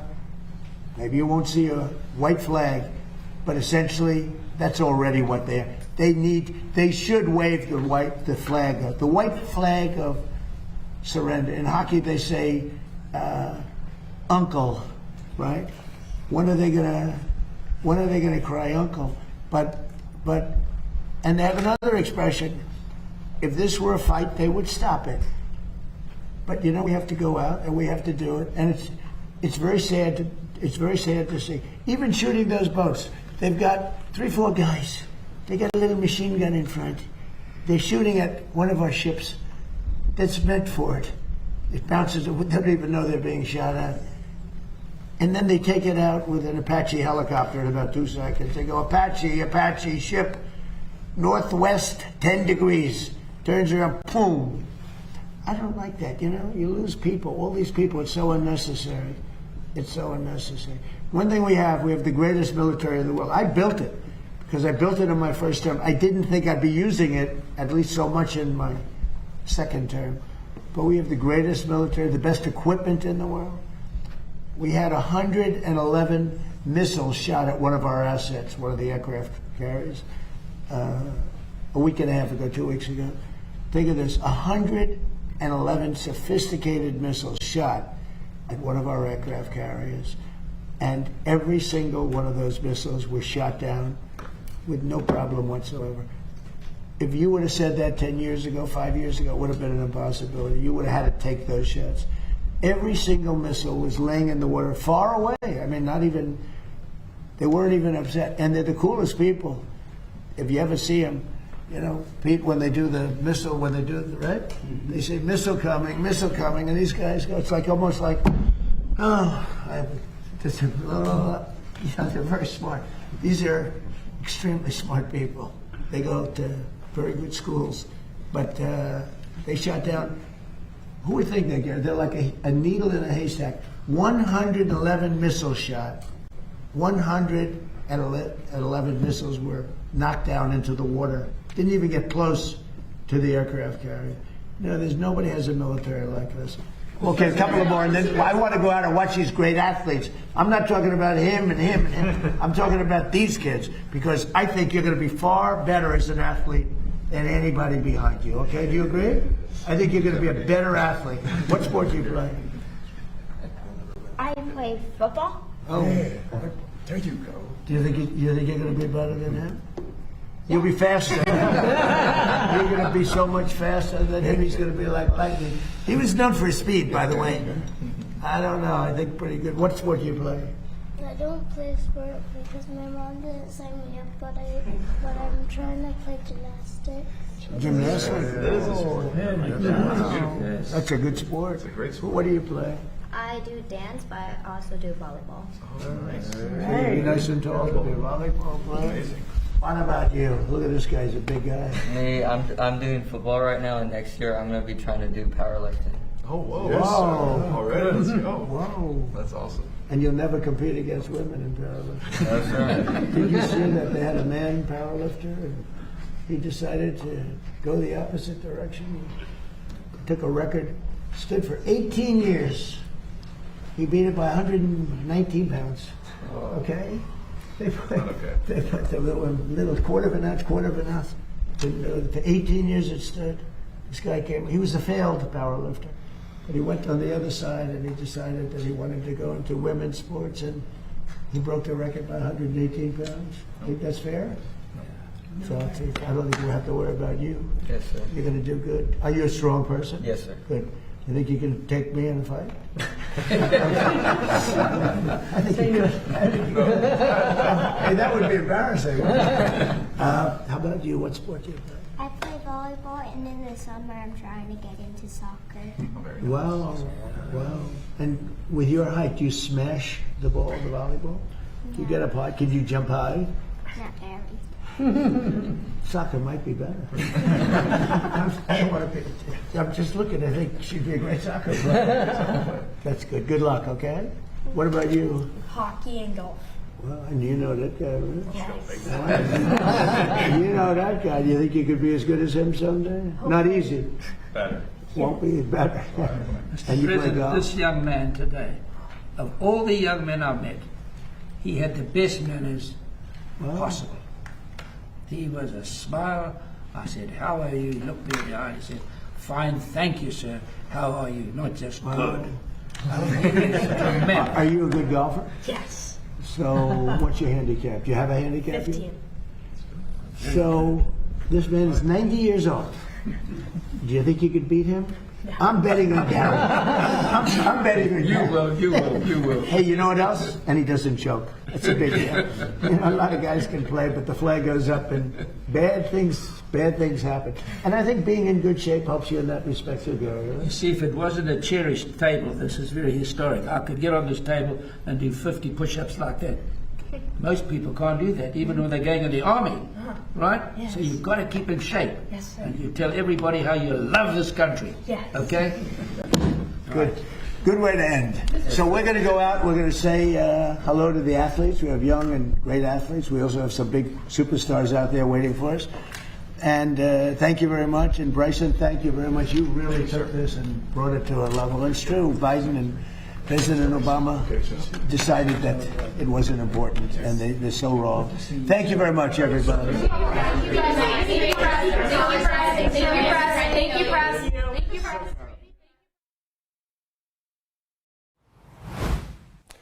All right, so the president this morning signing that proclamation, taking some questions from the press as well. Speaking of the press, later today at 2 o'clock Eastern Time, right here on Right Side Broadcasting Network, you can catch our live coverage as the Secretary of State, Marco Rubio, will hold a White House press briefing. So he's obviously filling in for the great Carolyn Leavitt as she's on maternity leave. So there's a White House press briefing a bit later. Again, the Secretary of State, Marco Rubio, will be hosting that. That specifically starts at 3 o'clock. You could join us at 2 o'clock Eastern as we have a number of interviews and various stories we'll be talking about within that 24/7 news cycle. This all brought to you by some great sponsors, including mypillow.com/RSBN. You can save up to 80% with the warehouse moving sale. Always good to have a sale. Always good to buy some products that are high quality. mypillow.com/RSBN is the place to do so. If you'd like to donate to Right Side Broadcasting Network, all you have to do is go to rsbnetwork.com/donate. Again, it's rsbnetwork.com/donate. For all of us here at Right Side Broadcasting Network, thanks so much for joining us for our first broadcast of the day. A little bit of a doubleheader coming up at 2 o'clock Eastern, so we'll see you then.